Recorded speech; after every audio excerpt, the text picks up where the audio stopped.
for the biennium, it's going to be a little less than $4 billion to take you from 65 to 55 and to increase the homestead exemption. By the way, if the governor or the speaker want to add to this, then we have the dollars, and we want to make it increase it to 50,000. We are on a path now to eliminate school property taxes for every homeowner in Texas in the next few years, no matter their age. We've already done it now for seniors. We are going to expedite this for those 55 now, getting 10 more years of savings. And I believe in the next few sessions, we're going to be able to eliminate school property taxes with homestead exemption. Third part of the plan, because this is important. The legislature deals with school property taxes, but you have local property taxes.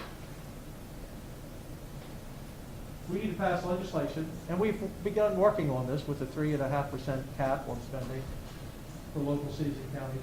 We need to continue to put emphasis on lowering the other part of your property tax bill. We have to have growth, though. You have to allow our cities and counties to breathe and grow, because the Texas Miracle is about growth. In 2000, there were about 18 million Texans.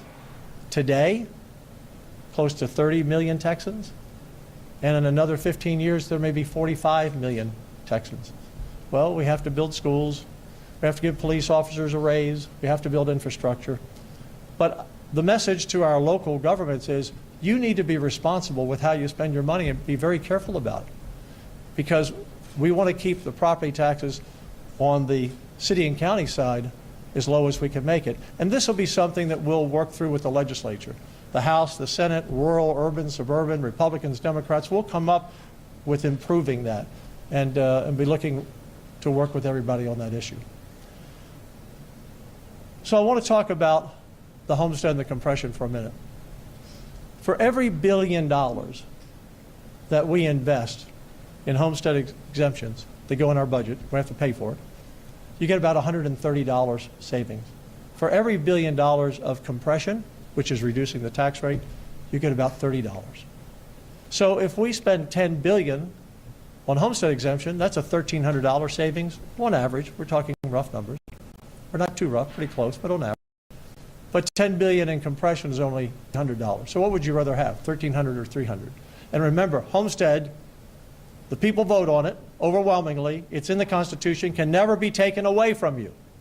Your homestead exemption will travel with you, whether you're 55, 56, 57, 58, whatever your age, now that it's frozen, 55 and up, it'll travel with you anywhere in the state and any house you own. It travels with you. So the homestead exemption by far is the biggest bang for the buck, and it's guaranteed. Compression is not. I want to address, and I'll take a few questions in a moment, but I want to address one thing I read on social media a lot, and I hear a lot. And it's just not accurate to say that we can abolish all property taxes and it's only going to cost 1 or 2 cents on the sales tax. I'm a math guy. I'm a data-driven guy. I've been working on these numbers for a long time. And as Paul Betancourt says, wait, there's more. Yeah, there's more to that story when people say we're going to eliminate all property taxes. Well, where will the money come to fund any kind of government except sales tax? So how much would it cost to get rid of all school property taxes? We would have to increase the sales tax 14 to 15 cents you buy, just to get rid of the school taxes. Now, how do I know this? Because before last session, we had interim hearings on this. We had the Legislative Budget Board. We did a lot of hearings on this. I mean, we're not just throwing numbers out. This is what it costs. Now, why does it cost 14 or 15 cents just to get rid of school taxes when your sales tax, which would be the highest in the land? And I don't think it would ever pass, because to get rid of all school taxes is about $40 billion. And that's what it would take for us to collect taxes to get rid of all school property taxes. And, you know, when I say to people we're getting rid of all school property taxes, some people say, well, what's happening to the school funding? No, the schools are not losing any money. The schools are getting paid because we're writing the check on your behalf from the money we have at the state that comes in through our growing economy to pay your school property taxes. So the schools aren't losing out. But if we want to eliminate them all, it's not a penny, it's not 2 pennies, it's not 3 pennies. You'd have to go from 8.25 cents to 14 or 15 cents. You'd have to double the sales tax. And by the way, when I said $40 billion is what it would cost to eliminate all school taxes, guess what our education budget is? $40 billion. You wouldn't have any money left to educate anybody. So we can eliminate all school taxes through the homestead exemption, lowering to 55. Maybe the governor and the speaker say, hey, let's go lower it to 50. I'm all in, because I believe our number one emphasis should be, and has been, quite frankly, lowering property taxes. In 2017, just to give you an idea, out of our budget that we sent schools to help reduce property taxes, we spent $3 billion. This past session, $51 billion. So we've spent a lot of money. About 21% of our entire budget now goes to lowering property taxes. But a lot of people don't see it because the locals are raising their taxes a little bit, so that's why we have to, make sure that doesn't happen, still allowing them to grow, and so we can keep our Texas Miracle going. But we can do it just like we've done it for seniors. I mean, I am amazed in 10 years since we increased the homestead exemption from 15 to 25,000 that we're sitting here today with seniors who aren't paying any more school taxes for the rest of their life. It's pretty amazing. Now, there's also, I read it online all the time, well, let's just get rid of all property taxes. What would that cost us? You'd have to raise the 8-cent sales tax rate a quarter to 25 to 26%. 26 cents. So on everything you buy, 25%. Again, I don't think the people in Texas are going to want to spend 25 cents on everything they buy. It would definitely impact our businesses. It would impact, what about all these seniors who finally aren't paying school taxes anymore, and now you're going to tell them they're going to pay 25 cents on everything they buy? It's not going to fly. So, I hope you all print that for the record. If you want to get rid of all property taxes, if you all want to increase your, I say you all, the voters, increase the sales tax to 25 or 26 cents, that's how you do it. I don't think that's realistic. And then if you want to get rid of all school taxes, as you saw, it would be 14 to 15 cents. So again, we have the plan. It's Operation Double Nickel. Let's give people who turn 55 the same opportunity to get out of the appraisal business, to have their taxes frozen or their values frozen for the rest of their life, and pretty much not pay any school taxes years sooner than now. Why wait to 65 to get this advantage? And I think over time, like I said, we could even bring it down a little less. So we're on a path in the Senate. I believe we'll have support. We've kept this pretty close hold, Operation Double Nickel. But I think the people are really going to like it, and they're going to see the savings for 10 more years. So you're not just saving from 65 to 80 if that's when you decide to downsize and move in with your kids or wherever you sell your house. No, from 55 to 80. Another 10,000 in your pocket or more. That's the way we get this done. We focus on local control of their taxes. We continue to increase the homestead exemption. And in a few sessions, we can get rid of school taxes. We can get it done, depending on the numbers we have to work with each year. I mean, some years it may be a few billion, some years it may be more, depending on the economy in that given year and the surplus. So that's the direction we're going. Let me open up for any questions. Did you say there would be a sales tax impact on just the double nickel, or are you just taking out the money? No. I want to be very clear if I confused anybody. There is no sales tax for the double nickel. There's no sales tax for going up $40,000 again. Okay, so no increase in sales tax. Did anyone else hear me say that? I hope not. No, I'm saying when I read online, we can get rid of all property taxes. I'm saying to get rid of all property taxes, you'd have to go from 8 cents, the current, to 25 cents. Yeah, I heard that. Okay. Okay, good. But good. And then if you want to get rid of all school taxes, 14 or 15 cents, which would be by far put us very non-competitive in the marketplace. Do you worry about obligating future legislatures and school boards? So this is, by time this? look, this is a great question. Do I worry about obligating future legislators? If you ask Joan Huffman, if you ask my finance team, if you ask my senior staff, one of the things I've said often is we have to be responsible with this money. We had a $40 billion surplus, a $24 billion surplus. We have to be careful how we spend it, so it's spent on one-time things for the most part. Like we put a $4.5 billion into the teachers' retirement fund. It needed a one-time deal to set up their COLA. It's not something we have to do every year.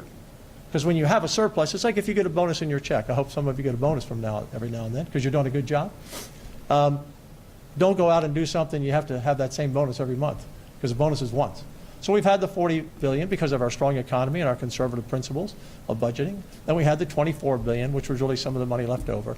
So I am always keeping an eye on what we're doing, can we afford it?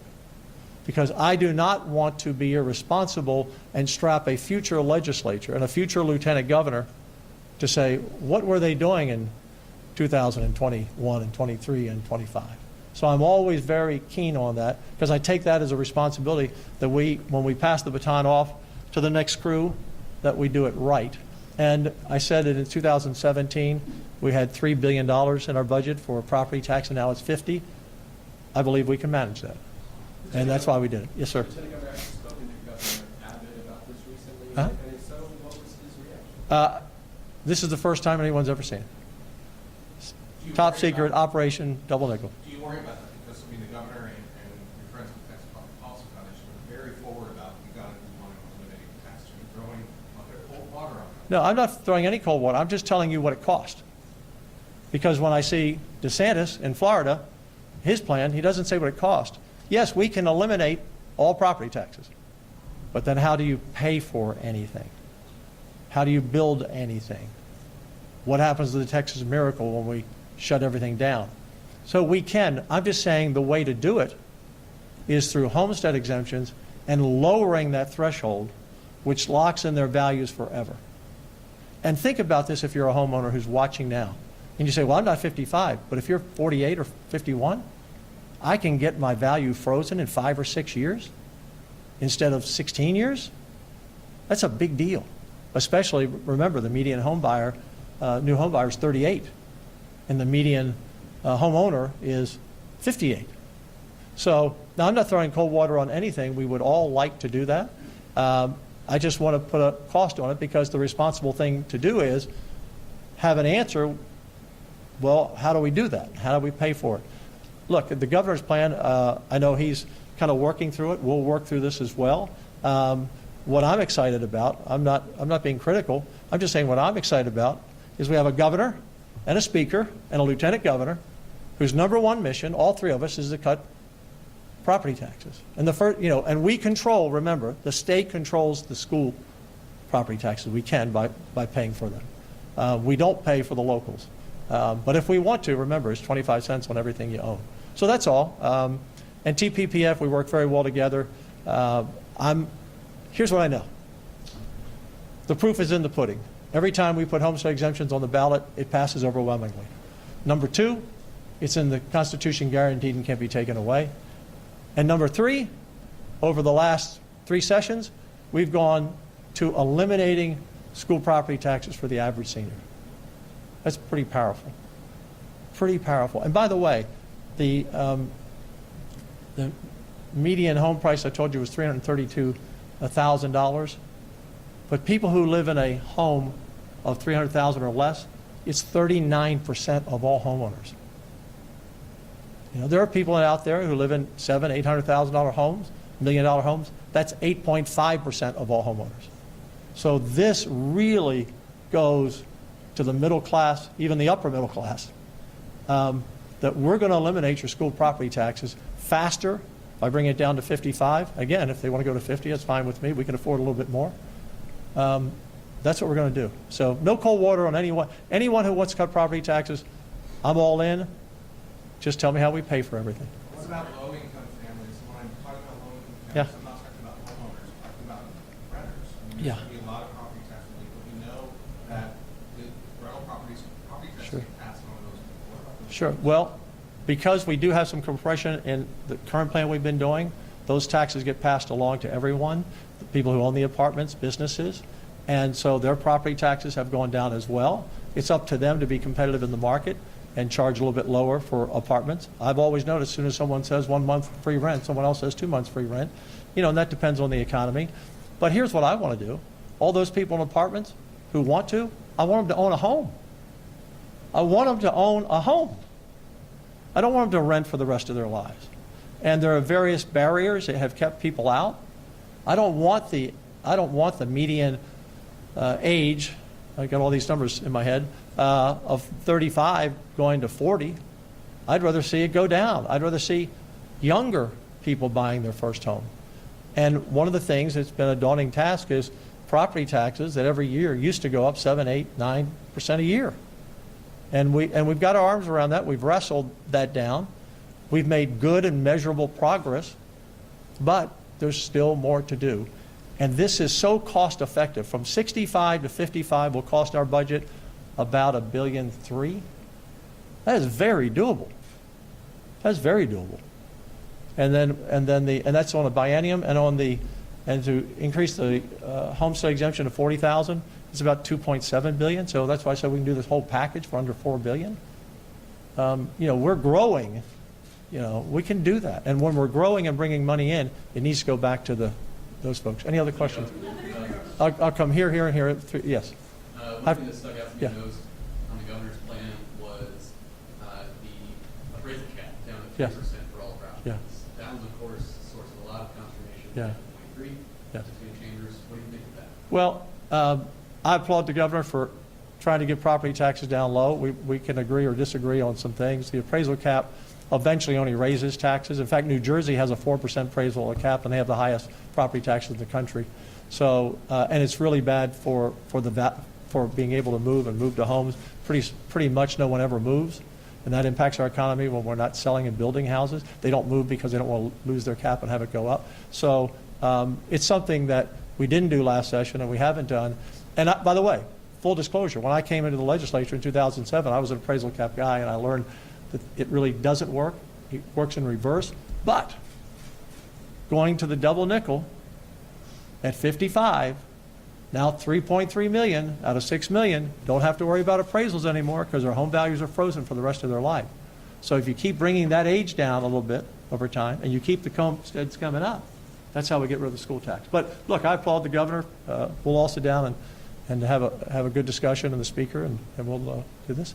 Yes, yes, ma'am. Thank you. So I wanted to ask you a little bit more about the governor's plan as well.